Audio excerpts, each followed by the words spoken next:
are here at South Park, beautiful snowy South Park, and today is a very important day. We're here live with Jared Weber. He is the owner of Bradley Tree, and Jared's going to tell us a little bit about the work that he's doing here at South Park. So we're pretty excited about this project. There's about 140 something trees to come down approximately, but more importantly there's over 500 trees to prune.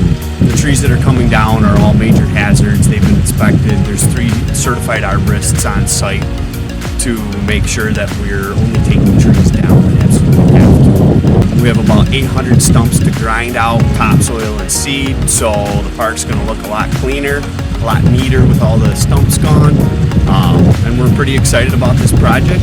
Thank you, Jared. We're excited too. We're so happy to have Bradley Tree with us at South Park for phase 1 of the restoration work.